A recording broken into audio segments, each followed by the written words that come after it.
بسم الله الرحمن الرحيم الحمد لله رب العالمين والعاقبة للمتقين والصلاة والسلام على سيدنا محمد وآله وصحابه أجمعين. فقد قال الله تعالى في القرآن العظيم: واعتصموا بحبل الله جميعا ولا تفرقوا. فقد قال رسول الله صلى الله عليه وسلم: يد الله مع الجماعة. அளவற்ற அருளாளனும் நிகரற்ற அன்புடையனுமாகிய அல்லாஹு தஆலாவின் திருநாமம் கொண்டு ஆரம்பம் செய்கின்றேன். வான் வையம் புகழ் அனைத்தும் ஏக வல்லோனாகிய வல்லோன் அல்லாஹு தஆலா ஒருவன் மீது மட்டுமே என்றென்றும் வைத்தாகட்டுமா. நபிகள் பெருமானார் ஸல்லல்லாஹு அலைஹி வஸல்லம் அன்னாரின் மீதும் அன்னாரின் வழிவந்த உத்தம சத்திய சஹாபாக்கள், தாபிஈன்கள், தபஅ தாபிஈன்கள், நாதாக்கள், ஷுஹதாக்கள், அவுலியாக்கள், உலகத்தில் பிறந்த மூமினான முஸ்லிமான ஆண்கள் பெண்கள் அனைவர்கள் மீதும், குறிப்பாக நம் அனைவர்கள் மீதும் அல்லாஹுடைய அன்பும் அருளும் என்றென்றும் குன்றாமல் குறையாமல் நிலவட்டுமாக. ஆமீன். அஸ்ஸலாமு அலைக்கும் வரஹ்மத்துல்லாஹி வபரகாத்துஹ். ஒரு சமூகத்தின் வெற்றி என்பது,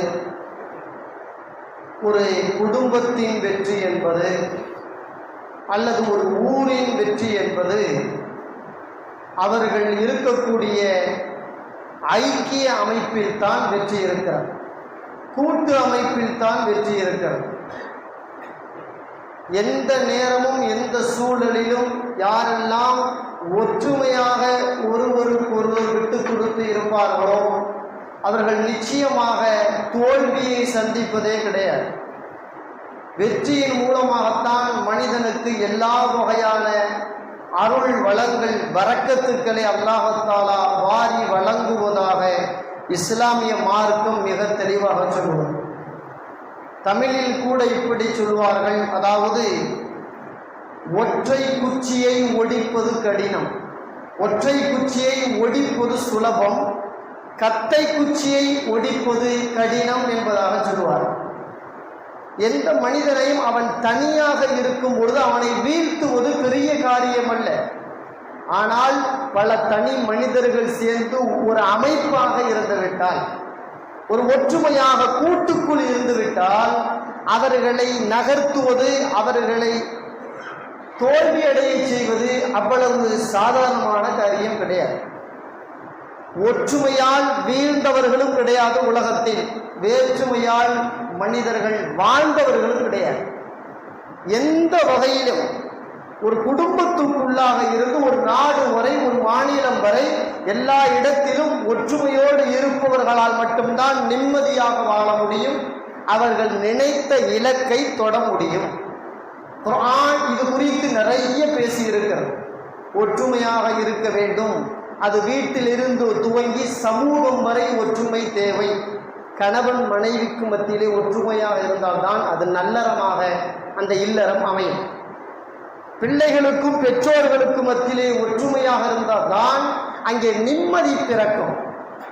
ஒற்றுமை என்பது வீட்டில் இருந்து துவங்கி நாடு வரை சென்றடைய வேண்டியது என்பதாக மார்க்கம் சொல்கிறது. அல்லாஹ் குர்ஆனில் இப்படி பதிவு செய்திருக்கின்றான்: வஅத்தஸிமூ பிஹப்லில்லாஹி ஜமீஆ வலா தஃபர்ரகு. அல்லாஹ்வுடைய, அதாவது அல்லாஹ்வின் கயிறை பலமாக ஒற்றுமையாக பிடித்துக் கொள்ளுங்கள். அல்லாஹ்வுடைய வேதத்தை, வேதம் சொல்லக்கூடிய கருத்துக்களை உள்வாங்கி ஒற்றுமையாக அந்த குர்ஆனை பற்றி பிடியுங்கள். வலா தஃபர்ரகு. இந்த விஷயத்தில் நீங்கள் ஒவ்வொருவரும் தனித்தனியாக பிரிந்து போய்விடாதீர்கள் என்று அல்லாஹ் தஆலா மார்க்கத்தை கடைபிடிக்கும் விஷயத்திலிருந்து மற்ற அனைத்து காரியங்களிலும் ஒற்றுமை தேவை என்கிறான். நபிகள் நாயகம் ஸல்லல்லாஹு அலைஹி வஸல்லம் அவர்கள் சொல்வார், யதுல்லாஹி அலல் மஅல் ஜமாஅ, ஒற்றுமையாக இருக்கும் சமூகத்திற்கு தான் அல்லாஹ்வுடைய உதவி கரம் கிடைக்கும். அல்லாஹ்வுடைய உதவியே ஒற்றுமையாக இருந்தால் தான் கிடைக்கும். நீங்க எவ்வளவு பெரிய அறிவாளியாக, படித்தவராக, பணம் உள்ளவராக, அதிகாரத்தினுடைய உச்சத்தில் இருப்பவராக இருந்தாலும் கூட நீங்கள் ஒற்றுமையா இருக்கிறீங்களா அப்படின்னு நல்லா பார்ப்போம். ஒற்றுமையா இருந்தால் அல்லாஹ்வும் அவங்களுக்கு தோதுவாக உதவி செய்வோம்.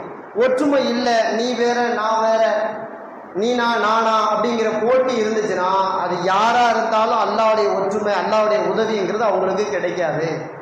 பெருமானார் ஸல்லல்லாஹு அலைஹி வஸல்லம் ஒரு சாப்பிட்ற விஷயத்துல கூட ஒற்றுமை வேணுங்கிறாங்கன்னா அப்ப சமூகத்துல எவ்வளவு ஒற்றுமை தேவைப்படுகிறது.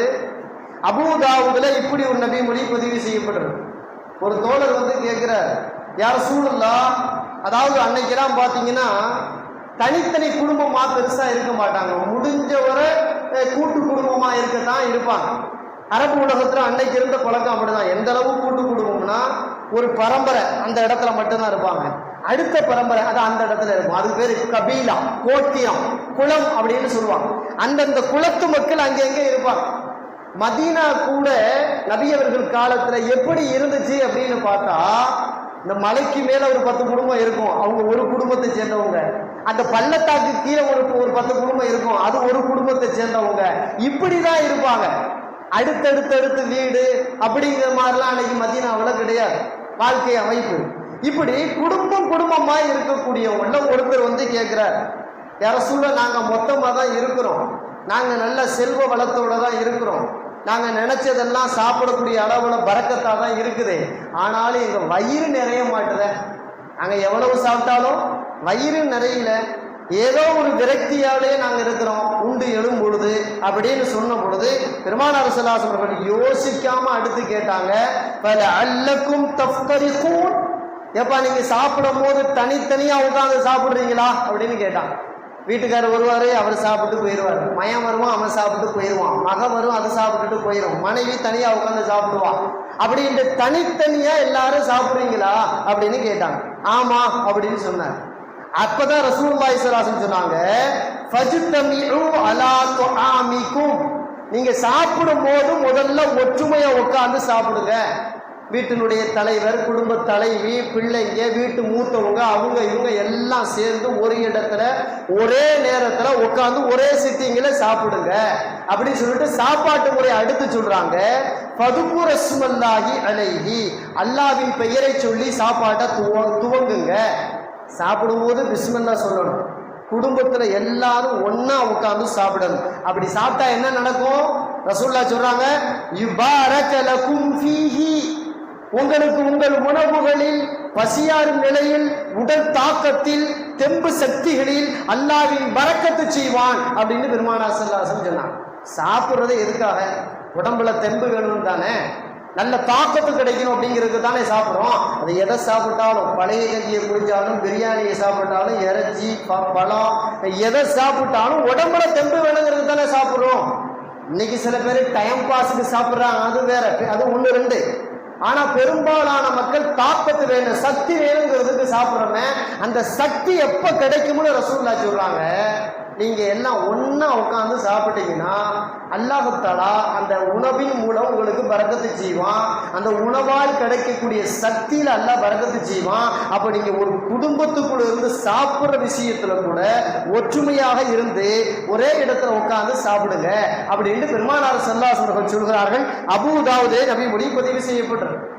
இந்த ஒத்துமையா உட்கார்ந்து ஒரே நேரத்துல சாப்பிடுறதால என்ன நன்மை கிடைக்கும்னு ரசூலுல்லாஹ் 1 2 சொன்னாலும், இன்னைக்கு ஆய்வு ரீதியாக அது உரிய அறிஞர்கள் சொல்றாங்க, ஒரு வீட்டுல எல்லாரும் உட்கார்ந்து சாப்பிடுற பழக்கம் இருந்துச்சுன்னா அந்த வீட்டுல இருக்க எல்லாத்துக்கும் முதல்ல மன ஆரோக்கியமாக இருக்கும் அப்படிங்கிறாங்க. மனம் ஆரோக்கியமா இருக்கும். உடம்பு ஆரோக்கியமா இருக்கிறது 2ஆம் பட்சம், மனம் ஆரோக்கியமா இருக்கும். ஏன்னா மனசு கெட்டு போனாதான் அடுத்து உடம்பு கெடும். உடம்பு கெட்டு போய் மனசு நல்லா இருந்துச்சுன்னு வைங்க, அந்த நோய் வேகமா சரியாயிடும். ஆனா மனசும் கெட்டு போச்சுன்னா நோய் சீக்கிரமா அவ்வளவு வேகத்துல குணம் ஆகாது. அததான் இன்னைக்கு ஆய்வாளர்கள் சொல்றாங்க, ஒற்றுமையா இருந்து உணவு உட்கொள்ளும் பழக்கம் எந்த குடும்பத்தில் இருக்கிறதோ கணவன் மனைவி பிள்ளை பேரன் பேத்தி தாதா தாதி நானா நானி எல்லாம் உட்கார்ந்து சாப்பிட்ற மாதிரி இருந்தா சாப்பிட்ற எல்லாத்துக்கும் முதல்ல மன ஆரோக்கியம் கிடைக்கும். உறவுகள் வலுப்படும். கணவன் மனைவிக்கு மத்தியில காதல், பெற்றோர்கள் பிள்ளைகளுக்கு மத்தியிலே அந்த பாசம், நானா நானி தாதா தாதி பேரம்பேத்திகளுக்கு மத்தியில் இருக்கக்கூடிய உறவு இறுக்கம், இது எல்லாம் அங்க கிடைக்கும். அடுத்து சொல்றாங்க பகிர்ந்து உண்ண வேண்டும் என்ற மனநிலை முதல்ல உருவாகும். அடுத்தவங்களுக்கு கொடுத்து சாப்பிடணுங்கிற மனநிலை, என் வயிறு நிறைஞ்சா போதும் அப்படிங்கிற சுயநலம். ஆனால் அதை தாண்டி நீ கொஞ்சம் சாப்பிடு, நீ கொஞ்சம் சாப்பிடு அப்படின்னு பகிர்ந்து கொடுக்குறோமா இல்லையா, அதுதான் பொதுநலம். அந்த பகிர்ந்து உண்ணக்கூடிய மனநிலை ஒற்றுமையோடு இருந்து சாப்பிடுவர்களுக்கு உருவாகும் என்பதாக சொல்லப்படுகிறது. அதை தாண்டி பாசம், நேசம், காதல் எல்லாம் அதிகரிக்க செய்யும். அதையும் விட கூடுதலான செய்தி என்ன தெரியுங்களா? தாய் தாத்தா பிள்ளை குட்டிகளோட உட்கார்ந்து சாப்பிடும் பொழுது சாப்பிடுற ஒழுக்கத்தை பிள்ளைங்களுக்கு தாய் தகப்பா இலகுமா சொல்லி கொடுத்துடலாம், ரொம்ப ஈஸியா சொல்லி கொடுத்துடலாம். இங்க பாரு, அத்தா நான் எப்படி சாப்பிட்றேன்னு பாரு, அம்மா எப்படி சாப்பிட்றான்னு பாரு, நானா நானி எப்படி சாப்பிட்றாங்கன்னு பாரு அப்படின்னு அந்த பிள்ளைக்கு வாயில சொல்றதை விட செயல் ரீதியாக பாடம் நடத்தலாம். பிஸ்மில்லா சொல்லு, கை கழுவு, முதல்ல பக்கத்தில் இருக்கிறது எடுத்து சாப்பிடு, எல்லாத்துக்கும் விட்டு கொடுத்து சாப்பிடு, அண்ணன் தம்பியில அனுசரிச்சு போ, அக்கா தங்கச்சி அனுசரிச்சு போ அப்படின்னு நாம அந்த பிள்ளைக்கு இதையெல்லாம் நாம கற்றுக் கொடுக்கறது ஒன்னா உட்காந்து சாப்பிடும் போதுதான். இதை தாண்டி இன்னும் சொல்றாங்க, அதிகப்படியாக அதாவது உடல் எடை போடாது அப்படிங்கிறான் அதனுடைய அறிஞர்கள். மொத்தமா உட்காந்து சாப்பிட்டா சில பேர் சொல்றாங்களே கொஞ்சம் சாப்பிட்டாலும் அப்படி வெயிட் கூடிக்கிட்டே இருக்குண்டு, வெயிட் கூடாதுங்கிறான்.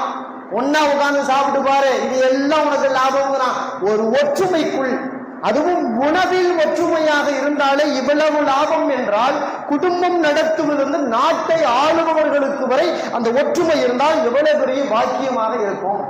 பெருமானார் ஸல்லல்லாஹு அலைஹி வஸல்லம் சொல்லி கொடுத்த தத்துவம் எவ்வளவு உயர்வானது அப்படின்னு இன்னைக்கு அறிவு ரீதியாக நாம் ஆய்வுக்கு உட்படுத்தி பார்க்கிறோம். அடுத்த அபூதாவுதுல இப்படி ஒரு நபி மொழி வருது.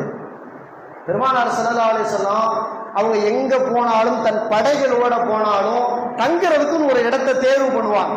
அப்படி தேர்வு பண்ற நேரத்துல சஹாபாக்கள் சில 10 பேர் கொஞ்சம் அங்க போய் இருந்துட்டாங்க, கூட ஆரம்பிச்சுட்டாங்க. கொஞ்சம் பேர் இங்க கிழக்க பார்த்து, கொஞ்சம் மேற்க பார்த்து, கொஞ்சம் வடக்க பார்த்து, மலைக்கு மேலே மலைக்கு கீழே பள்ளத்தாக்கு அப்படி இப்படின்னு கொஞ்சம் கொஞ்சமா டேரா அடிச்சு உட்காந்துட்டாங்க. டேரா அடிச்சு உட்கார்ந்த செய்தி ரசூலுல்லாஹ்வுக்கு கிடைச்சிச்சு. இப்படி எங்க பயணத்துல போகும்போது சஹாபாக்கள் தங்கும் பொழுது இப்படிதான் தங்குறாங்க அப்படிங்கிற மாதிரி செய்தி கிடைச்சிச்சு. அப்ப பெருமானார் ஸல்லல்லாஹு அலைஹி வஸல்லம் சொன்னாங்க, அதாவது இன்ன தஃபர்ருகுதும் ஃபி ஹாதிஹி ஷஆபி வல் அவுதியா, நீங்கள் பயணத்தின் பொழுது மலை கணுவாயில் கொஞ்சம் பேர், பள்ளத்தாக்குகளில் கொஞ்சம் பேர் என்று பிரிந்து பிரிந்து நீங்கள் தங்குவீர்களானால் இன்னமா தாலிக்கும் மினஷ் ஷைத்தான், இது ஷைத்தானுடைய விருப்பமான செயல் அப்படின்னா. ஷைத்தானுக்கு பிடித்தமானது இது. ஷைத்தான் இப்படிதான் இருப்பான், மக்களுக்கு மத்தியில பிரிவினையை உருவாக்கி விட்டுருவான் அப்படின்னு ரசூலுல்லாஹி ஸல்லல்லாஹு அலைஹி வஸல்லம் அப்படி இருக்க கூடாதுன்னு கண்டித்த பிறகு சஹாபாக்கள் எந்த அளவுக்கு ஒற்றுமை ஆயிட்டாங்கன்னா, பயணத்தின் போது தங்க வேண்டிய நிலை ஏற்பட்டா அவங்க எப்படி இருப்பாங்களாம், ஒரு பெரிய போர்வையை விரிச்சா அந்த போர்வைக்குள்ள எல்லாரும் வந்துடுற மாதிரி ஒரே இடத்துல தங்க ஆரம்பிச்சுட்டாங்க, ஒரே இடத்துக்குள்ள தங்க ஆரம்பிச்சுட்டாங்க. சஹாபாக்களுக்கு ஏன் இதையெல்லாம் சொல்லி கொடுத்தாங்கன்னா, நீங்க போருக்கு போறீங்க, உங்களுக்கு வெற்றி வேணுமா இல்லையா, உங்க எதிரி உங்களை கண்டு பயப்படணுமா இல்லையா, அப்ப நீங்க உங்களுக்குள்ள ஒற்றுமையா இருக்கிறது அவனுக்கு தெரிஞ்சாதான் உங்களை கண்டு அவன் பயப்படுவான், இல்லைன்னா பயப்பட மாட்டான். பெருமானார் ஸல்லல்லாஹு அலைஹி வஸல்லம் இந்த செய்தியை சொல்கிறார்கள். அபூதாபில், முஸ்னத் அஹ்மத், இப்னு ஹிப்பான், ஹாக்கிம் இப்படி எல்லா நூல்களிலும் இந்த செய்தி தெளிவாக பதிவு செய்யப்பட்டிருக்கு.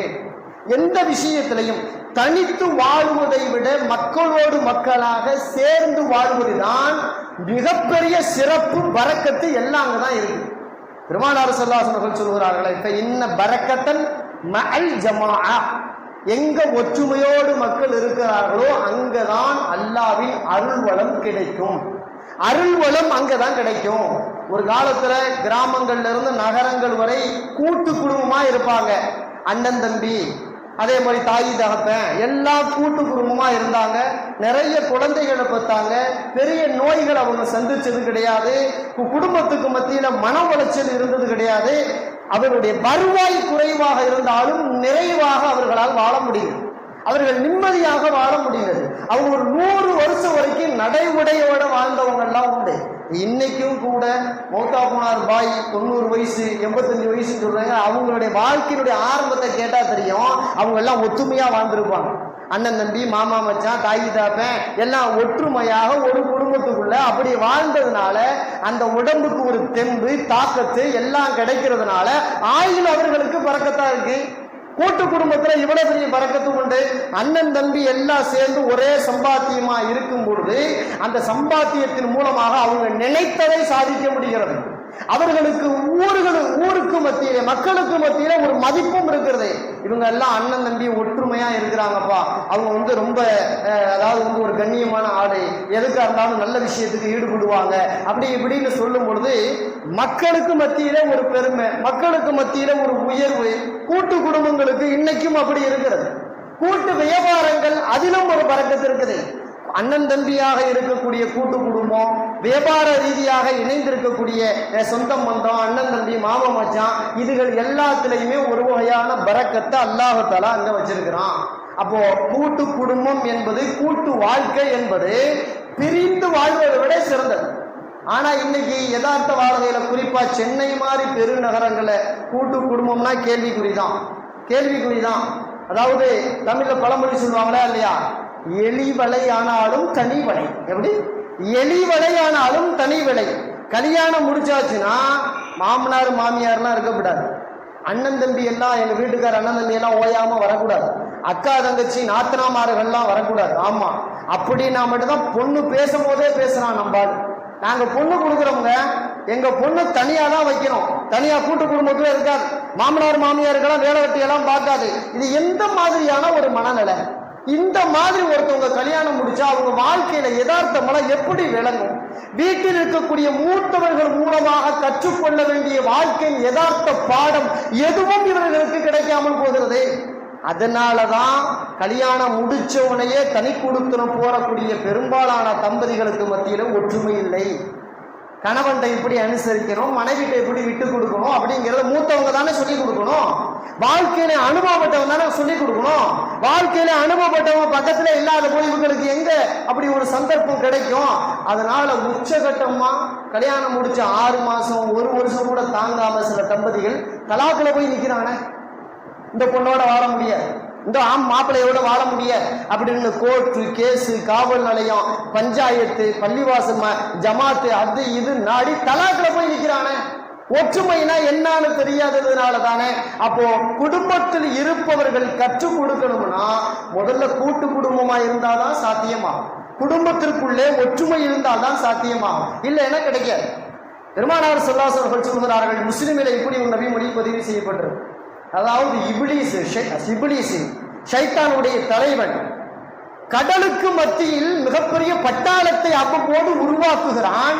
அவ்வப்போது கடலுக்கு அந்த கடல் அந்த தண்ணிக்கு மேலே பட்டாளங்களை உருவாக்கி விட்டு ஒவ்வொரு ஆளுக்கு டிபார்ட்மெண்ட் கொடுக்குறான். நீ போய் இந்த குழப்பம் பண்ணணும், நீ போய் இந்த குழப்பம் பண்ணணும் அப்படின்னு ஒவ்வொரு டிபார்ட்மெண்ட்டை ஒதுக்கி படை ஷைத்தான்களை அங்கங்க குழப்பத்துக்கு அனுப்புறான். குழப்பத்துக்கெல்லாம் அனுப்பி எல்லாம் முடிச்ச பிறகு ரிசல்ட்டை எதிர்பார்த்து இப்படி சொல்றாங்க இருப்பான். எல்லாரும் வருவாங்க. அப்படி வந்த போது ஒவ்வொருத்தங்க அவங்க செய்த அந்த சூழ்ச்சி, சண்டை சச்சரவு, அது இதையெல்லாம் சொல்லுவாங்க. அதெல்லாம் பெருசா இப்லீஸ் கண்டுக்க மாட்டான்.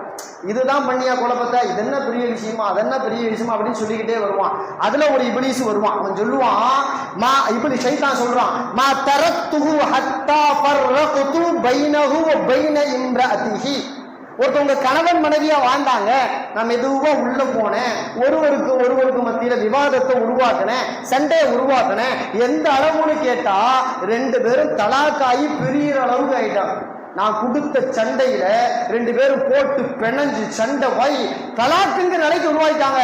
பிரிச்சு விட்டு தான் வந்தேன்னு சொன்ன உடனே அப்பதான் இப்படி சொல்லுவானா, அந்த நீ தாண்டா கெட்டிக்கார. எப்படி?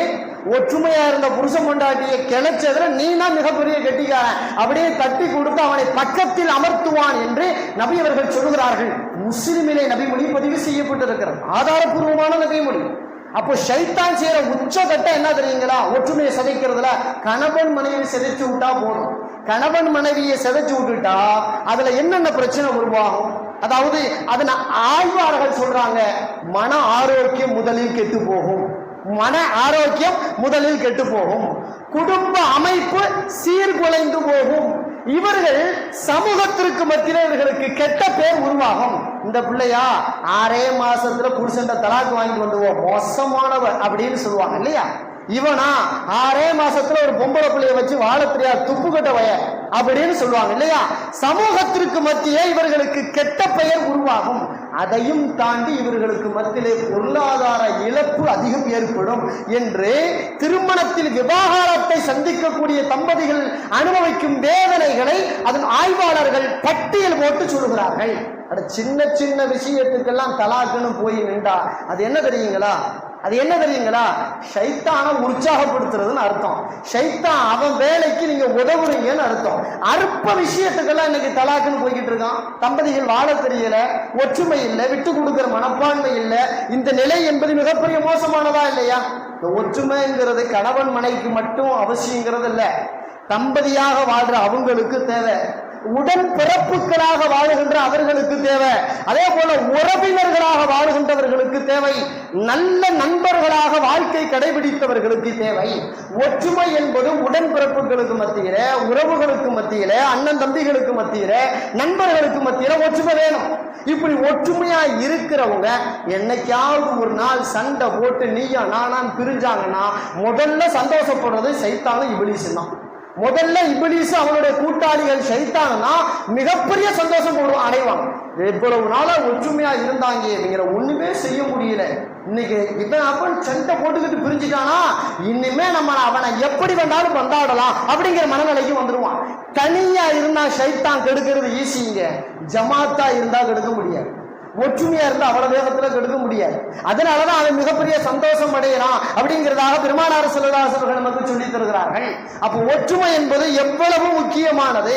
அல்லாஹ் குர்ஆன்ல சொல்லுவான், சண்டை போட்டா என்ன பிரச்சனைங்கிறது அல்லாஹ் சொல்றான். அதாவது வலா தனாஸு ஃபதஃபஷலு ஃபதஃபஷலு வதஹப ரீஹுக்கும், நீங்கள் ஒருவருக்கொருவர் தர்க்கமிட்டு சண்டையிட்டு நீங்கள் அப்படியே இருந்தீர்கள் என்றால் உங்களுக்கு மத்தியிலே தைரியம் இல்லாமல் போய் நீங்கள் ஆற்றல் எல்லாம் இல்லாதவர்களாக ஆகிவிடுவீர்கள், சக்தி இல்லாதவர்களாக ஆகிவிடுவீர்கள்.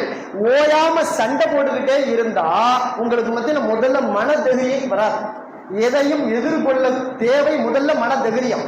என்னால முடியும் அப்படிங்கிற மாதிரி இல்லையா, சில விஷயத்தை, சில கஷ்டங்களை, சில சிரமங்களை முடியும் எதிர்கொள்ளக்கூடிய தைரியம் இல்லாமல் ஆகிவிட்டால் அவர்களுடைய அடிச்சோடு காணாமல் போய்விடும். அவர்கள் பலம் குன்றியவர்களாக, பலமே இல்லாதவர்களாக ஆகிவிடுவார்கள். அதனால் உங்களில் ஒருவருக்கொருவர் சண்டையிட்டுக் கொள்ளாதீர்கள், ஒற்றுமையாக இருந்து பழகுங்கள் அப்படின்னு அல்லாஹ் தஆலா குர்ஆனில் மிக தெளிவாக செய்திகளாக பதிவு செய்திருக்கிறான். வரலாறு இது நிறைய பாடங்களை நடத்துதுங்க. இப்னு அஸீர் ரஹிமஹுல்லாஹ் தன்னுடைய தாரீக், அதாவது அல் காமில் ஒரு பிரமாண்டமான ஒரு பெரிய நூல் இருக்கு. ஆதி காலத்திலிருந்து அந்த இமாம் வாழ்ந்த காலம் வரை உண்டான எல்லா வரலாறையும் ஆதாரபூர்வமாக தொகுத்து தந்திருக்க. கிட்டத்தட்ட ஒரு 15-17 வால்யூம் அந்த கிதாபுகள் இருக்கு. அல் காமில் அப்படிங்கிற ஒரு பிரமாண்டமான வரலாற்று நூல். அந்த வரலாற்று நூல்ல இப்படி ஒரு செய்தி எழுதுறாங்க. அதாவது ஜெங்கிஸ்கான் மங்கோலியர்களுடைய பேரரசுடைய நிறுவனர் அவன் தான். செங்கிஸ்கான் அவங்க ஒவ்வொரு நாடையும் பிடிக்கிறதுல அதிகப்படியான ஆர்வம் உள்ளவன். உலகத்துல பெரும்பாலான நாட்டை பிடிச்சிட்டான். இந்தியா பக்கத்துல வரைக்கும் வந்தான், ஆனா அதன் பிறகு அவன் வரல. அப்படிதான் வரலாறு இருக்கு. செங்கிஸ்கான் சாதாரணமான கொடுங்கோல் அரசு செய்தவன். பல லட்சக்கணக்கான முஸ்லிம்களை கொன்று புதைத்தவனும் கூட. கொன்று புதைத்தவன் செங்கிஸ்கான்.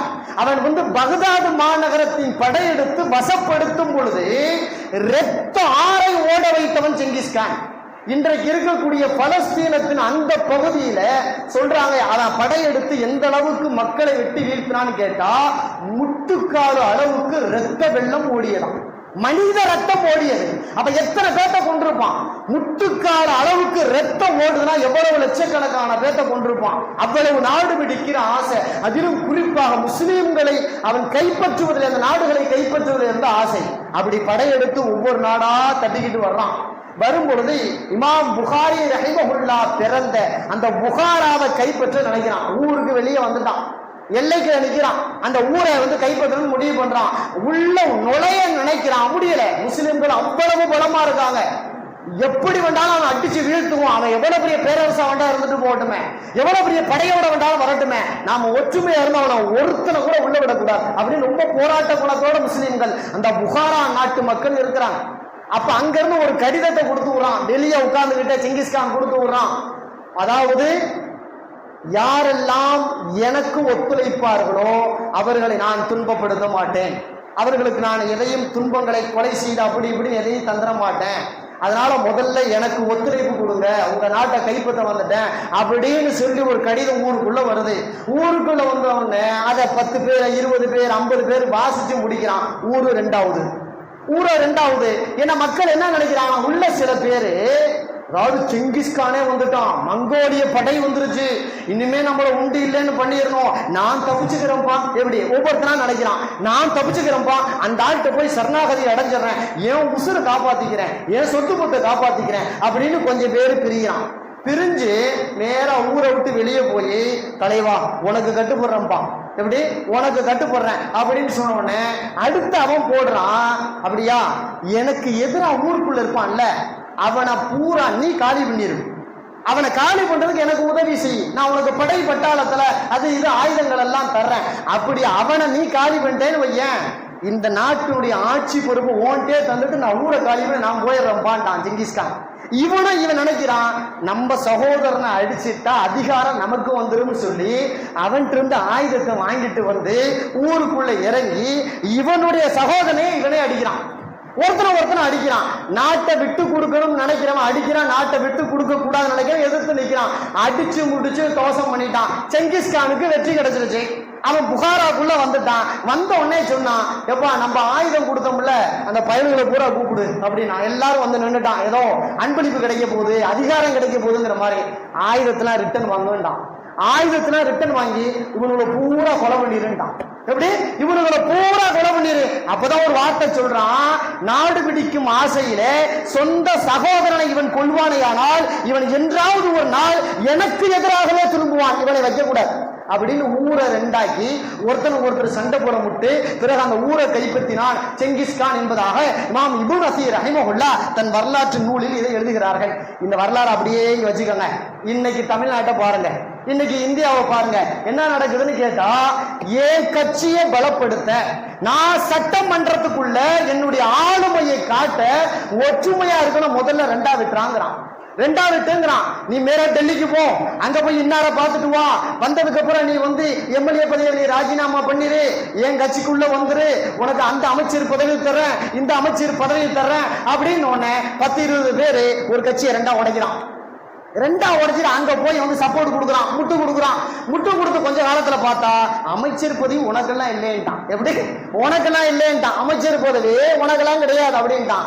இவன் பாக்குறான், என்னடா இருக்கவனையும் சண்டை போட்டுட்டு தலைமையை எதிர்த்துக்கிட்டு இவனோட வந்தா அமைச்சர் கிடைக்கும், ஆளுங்கட்சி ஆயிடுறான்னு பார்த்தா அதுவும் இல்லையா போச்சு. இவனுக்கு எம்எல்ஏ பதவியும் பறிக்கிற மாதிரி பிளான போட்டு அடுத்து சொல்றான், நீ ராஜினாமா பண்ணிரு உனக்கு தர்றேன்றான். முட்டா பிரிவு 4 பேரும் ராஜினாமாவும் பண்ணிட்டான். எப்படி அடுத்து இவனுக்கு ஏதோ ஒரு அமைச்சர் பதவி கிடைக்குங்கிற ஒரு மனப்பால் குடிச்சுக்கிட்டு மக்கள் மதித்து ஓட்டு போட்டதை மக்களின் வாக்கை இவன் மதிக்காமல் எந்த காரணமும் இல்லாமல் செங்கிஸ்கான் சதி விளை ஆடியது போல ஆளுபவர்கள் இன்று விளையாடி கொண்டாடி இருக்கிறார்களா இல்லையா? ஆளும் எம்எல்ஏக்களை சுத்தி விடுகிறார்களா இல்லையா? மக்களுடைய ஓட்டுக்கு என்ன இன்னைக்கு மதிப்பு இருக்கிறது? மத்தியிலும் இதுதான் நடக்கிறது, மாநிலங்களிலும் இதுதான் நடக்கிறது. ஆனால் மாற்றம் என்பது ஏமாற்றத்தில் தான் இன்று தமிழகம் ஓடிக்கொண்டிருக்கிறது. யதார்த்தம் அதுவா இல்லையா? ஏன் பவரை காட்ட முடிஞ்ச வரைக்கும் நான் இருக்கணுமே தவிர அடுத்தவனுடைய கூட்டா இருக்கிறவனை கெடுக்கலாமா? அடுத்தவன் குடும்பத்தை கெடுத்து, அடுத்தவன் கட்சியை கெடுத்து, அடுத்தவனுடைய ஒற்றுமையை கெடுத்து என்னை நான் பலப்படுத்தலாம் நினைச்சா அது நிச்சயமாக நடக்க போறதில்லை.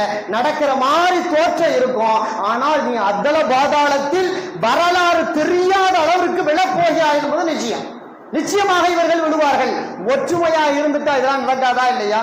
அதாவது அதுலயும் கூட ஒரு அமைச்சர் பதவி கிடைச்சிருச்சுங்கிறதுக்காக இந்த முஸ்லிம் சமூகம் எவ்வளவு கூத்தாடுதுங்கிறீங்க. அல்லாஹு அக்பர். அதுவும் நிரந்தரமெல்லாம் கிடையாது, அதுவும் முக்கியமான அமைச்சர் பொறுப்பும் கிடையாது. அது ஒண்ணு கிடைச்சிருச்சுங்கிறதுக்காக அல்லாஹு அக்பர் மொத்த முஸ்லிம் சமூகம் எங்க ஆதரிக்கிறது அப்படிங்கிற மாதிரி ஒரு மனநிலைக்கு உருவாக்குறான் இல்லையா? அதாவது சட்டமன்றத்தினுடைய தமிழ்நாட்டுடைய சட்டமன்றத்தின் ஆரம்ப காலத்துல இன்னைக்கு 1-2 பேர் எம்எல்ஏன்னு உள்ள போய் உட்கார்ந்துருக்கீங்க முஸ்லிம் சமூகம். ஆனால் 28 எம்எல்ஏக்களை கொண்ட 28 எம்எல்ஏக்களை கொண்ட காயிதே மில்லத் ரஹிமஹுல்லா இஸ்மாயில் சாஹிப் அவர்கள் பலமான எதிர்க்கட்சியாக இதே சட்டமன்றத்திற்குள் உட்கார்ந்திருக்கிறார்கள். இதுதான் முஸ்லிம்களின் வரலாறு. முஸ்லிம்கள் நீங்கள் ஒற்றுமையாக இருந்தால் தமிழகத்தில் எவன் ஆள வேண்டும் என்பதை நீங்கள் தீர்மானிக்கலாம். ஒரு காலத்தில் அவர்கள் தானே தீர்மானித்தார்கள். முஸ்லிம் சமூகம் தீர்மானித்ததா இல்லையா? 28 எம்எல்ஏ எவன் ஆளணும் முடிவு பண்ணாங்க அன்னைக்கு. இன்னைக்கு வரைக்கும் இஸ்மாயில் சாஹிப் அவர்களுடைய அந்த இறந்த தினத்தின் போது தமிழகத்தின் பெரிய பெரிய அரசியல் தலைவர்கள் ஜியாரத்திற்கு போகிறார்களா இல்லையா? காரணம், இஸ்மாயில் சாஹிப் அவர்கள் சட்டமன்றத்திற்குள் இருக்கும் வரை ஆளுமையாக இருந்தார்கள். மிகப்பெரிய பவர்ஃபுல்லான ஒரு மனிதராக இருக்க முடிந்தது. முஸ்லிம் சமூகம் தோல்வியை கண்டது கிடையாது என்பதாக நம்முடைய சட்டமன்றத்தின் பழைய வரலாறு அப்படித்தான். ஆனால் தமிழகம் இன்றைக்கு அப்படி போய் கொண்டு இருக்கிறதா? எவன் கட்சி ஆரம்பிச்சாலும் அதுல 10 முஸ்லீம் போய் சேர்ந்துக்கிறானே. எவன் கட்சி ஆரம்பிச்சாலும் அதுல 10 பேர் முஸ்லீம் இருக்கான். தோணாந்து கூட அவன் இவன் எவன் சேர்ந்தாலும் தமிழ்நாட்டுல எத்தனை கட்சி இருக்குமோ, இல்ல இந்தியாவில எத்தனை கட்சி இருக்குமோ அத்தனை கட்சிக்குள்ளே 10 முஸ்லீம் இருப்பான். கொஞ்சம் யோசிக்கிற முஸ்லீம் சமூகம், நாம எல்லாம் ஒன்னா சேர்ந்து ஒரு கட்சியை வைப்போம். ஒரு கட்சியை வச்சு நாம கேட்கிற தொகுதியில நின்று வெற்றி பெற்று நாம என்ன வேணுங்கிறத நமக்கு முடிவு பண்ணலாம். அந்த அதிகாரம் நம்மிடத்தில் வரும். ஒற்றுமை இருந்தால் வரும். உலகத்துல குறிப்பா தமிழ்நாட்டுல எத்தனை கட்சி இருந்தாலும் அதை எல்லாத்துலயும் நாம 10 20 செதஞ்சு கிடந்தோம்னா நாம ஒரு அமைச்சர் பதவிக்கு 2 அமைச்சர் பதவிக்கு அல்லாடத்தான் வேணும். இதுல ஒரு பெரிய சந்தோஷப்பட்டுக்கிறாங்க சில பேர். இந்த முறை 10 எம்எல்ஏக்கள் உள்ளே போயிருக்கிறாங்க. ஒன்னும் அங்கே ஆணியை கொடுக்கவே முடியாது. 10 எம்எல்ஏக்கள் உள்ளே இருந்தாலும் எதையும் செய்ய முடியாது, எதுவும் நடக்காது. அங்க பவர்ஃபுல்லாக இருக்கிறோமா என்பதுதான் முக்கியமே தவிர நிறைய இருக்கிறோம் என்பது முக்கியம் அல்ல. ஒருத்த இருந்தாலும் அங்க பவர்ஃபுல்லான ஆளா இருக்கணும். அது நம்மகிட்ட கிடையாதா இல்லையா? அப்ப நாம் இந்த அரசியல் ரீதியாக முஸ்லிம் சமூகம் இங்க தமிழ்நாட்டை பொறுத்த மட்டும் ஓட்டு வங்கியா தான் இருக்கிறோம். ஓட்டு வங்கி தான். நாம ஒற்றுமையாக இல்லாதனால ரொம்ப யோசிக்க வேணாமுங்க. 2-3 வருஷத்துக்கு முன்னாடி கட்சி ஆரம்பிச்சவன் இன்னைக்கு ஆட்சியும் பிடிச்சிருக்கிறானே. நாம கிட்டத்தட்ட 58 வருஷ காலமாக கட்சி நடத்திக்கிட்டு இருக்கோம். எப்படி 58 வருஷ காலமாக சுதந்திரம் பெறுவதற்கு முன்பே முஸ்லீம் லீக் இங்கே உருவாகியது.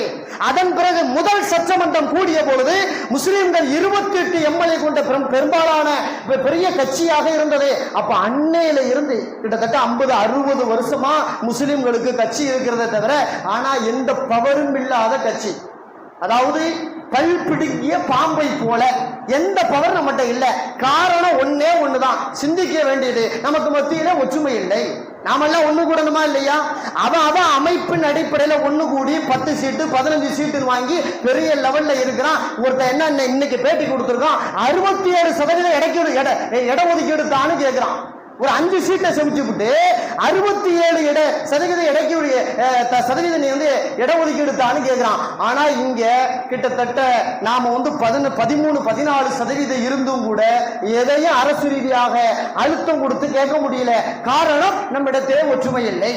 ஒற்றுமை வரக்கூடாதுங்கிறதுக்கு தான் நம்மால் என்ன பண்றான், நம்ம சமூக மத்தியில ஒற்றுமை கெடுக்கிறதுக்காக நீ வா பாய், உனக்கு ஒரு எம்எல்ஏ ஒரு சீட்டை தந்துடுறேன், நீ வா அப்படின்னு சொல்லி எனக்கு பெட்டி வந்தா போதும், என் குடும்பம் நல்லா வாழ்ந்தா போதும், நான் கார்ல போனா போதும், என் சமூக பத்தி எனக்கு கவலை இல்லை அப்படிங்கிற தலைவர்கள் தான் இன்னைக்கு முஸ்லிம்களாக தமிழ்நாட்டில் இருக்கிறாங்க.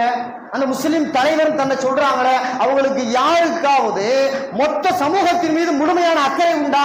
அக்கறை இருக்கிற மாதிரி ஒரு பேட்டி, அக்கறை இருக்கிற மாதிரி ஒரு பில்டப்பே தவிர அதை பத்தி எந்த கவலையும் இல்லை.